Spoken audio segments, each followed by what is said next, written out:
प्यारे देशवासियों, नमस्कार। एक वकील हैं बीजेपी के, अश्विनी उपाध्याय। वो हर तीसरे दिन एक केस माननीय सर्वोच्च न्यायालय में लेकर जाते हैं और अभी तक माननीय सर्वोच्च न्यायालय भी उनकी सुनवाई करते रहे हैं, चाहे वो किसी बढ़िया इशू पर है या गलत पर है, जैसे भी है, मगर माननीय सर्वोच्च न्यायालय अभी तक सुनते आ रहे थे।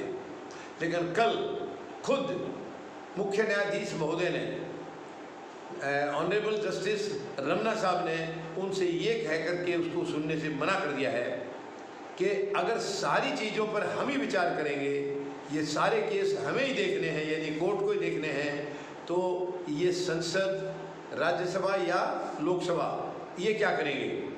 ये किस लिए है? फिर इनकी देश में ज़रूरत क्यों है? बहुत गंभीर सवाल माननीय मुख्य न्यायाधीश महोदय ने किया है। और जबकि उन्होंने मतलब ये कहा है कि आप सरकार के पास क्यों नहीं जाते हैं, सरकार से ये बातें क्यों नहीं करते हैं, और जबकि ये खुद उसी सरकार का हिस्सा हैं। आज बीजेपी की सरकार है केंद्र में और उसी सरकार का ये हिस्सा है।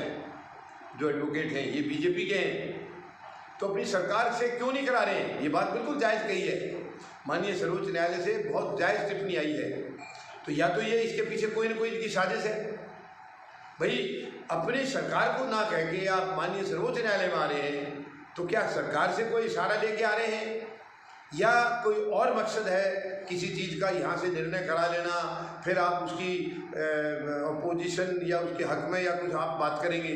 कुछ तो है इसके अंदर दाल में काला, जरूर कुछ ना कुछ है। जो सरकार का जो वकील है वो माननीय न्यायालय में क्यों जाए?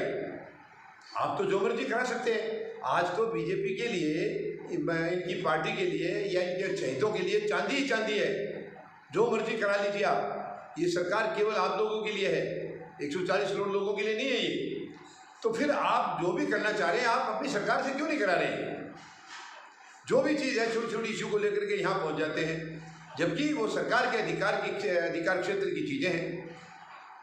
यानी सरकार ने अगर उसके खिलाफ कोई गलत डिसीजन लिया है, आप उसके अंदर अमेंडमेंट कराना चाह रहे हैं, सुधार कराना चाह रहे हैं, तब तो ये बात जायज़ है कि आपको माननीय सर्वोच्च न्यायालय के पास जाना चाहिए। लेकिन आप कोई केस सरकार के पास गया ही नहीं है और सीधे सीधे आप जो संसद ने करना है वो काम आप माननीय सर्वोच्च न्यायालय से करा रहे हैं, तो ये सचमुच गलत है। ये तो बिल्कुल गलत है। और ये मैं माननीय मुख्य न्यायाधीश महोदय की टिप्पणी से मुझे बहुत संतुष्टि मिली है कि ये बिल्कुल जायज़ कहा है उन्होंने, कि फिर इनका सरकारों का काम क्या रह गया है कि लोकसभा या राज्यसभा जो इनको भंग कर देना चाहिए, फिर तो इनकी कोई ज़रूरत नहीं है। अगर सारा काम न्यायालय को करना है तो न्यायालय करते रहेंगे, इन्हें भंग कर देना चाहिए।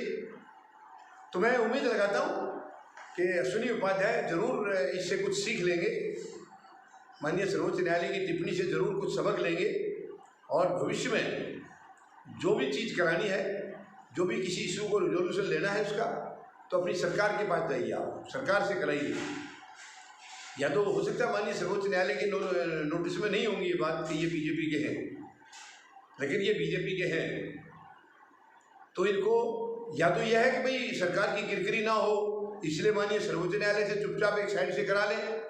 शायद उसी चीज़ को सरकार से कराएंगे तो सरकार को कहीं नुकसान हो सकता है। तो इसके पीछे कोई ना कोई मंशा तो है उनकी, और मंशा जो होती है इस किस्म की वो अच्छी नहीं होती है, गलत मंशा होती है। ऐसी इश्यूज़ के पीछे, इसके पीछे ज़रूर कोई गलत मंशा होती है, वरना सीधी सीधी बात है, आप मंत्री नहीं है, कुछ और नहीं है, तो आप अपने मंत्रियों के थ्रू या डायरेक्ट, आप वकील हैं, आप अपने प्रधानमंत्री महोदय से मिलिए या किसी और दूसरे नेता से मिलिए और मिल करके उनसे ये करा लीजिए। मुझे नहीं लगता है कि वो आपको मना करेंगे, क्योंकि आप तो उन्हीं का हिस्सा हैं। आज तो वो बैठे ही आपके लिए है। आज बीजेपी की जो सरकार है वो बीजेपी के लिए ही बैठी है, देशवासियों के लिए नहीं है। वो किसी अमीर गरीब इनके लिए अलग अलग जो वर्ग हैं हमारे, उनके लिए नहीं है, ना किसान के लिए, ना जवान के लिए, ना मजदूर के लिए, किसी के लिए नहीं है। कॉर्पोरेट हाउसेज हैं कुछ 2-3 इनके, उनके लिए है या अपनी पार्टी के लिए है। तो मेहरबानी करके आप कोर्ट का समय इस तरीके से खराब करने की बजाय अपनी सरकार से कराइए, क्योंकि ये सरकार के अधिकार क्षेत्र की बातें हैं बहुत सारी जो आप वहाँ लेके जाते हैं। तो उम्मीद है वो आइंदा से कोर्ट जाने की बजाय सरकार के पास ही जाएंगे। धन्यवाद। जय जवान, जय किसान, जय हिंद।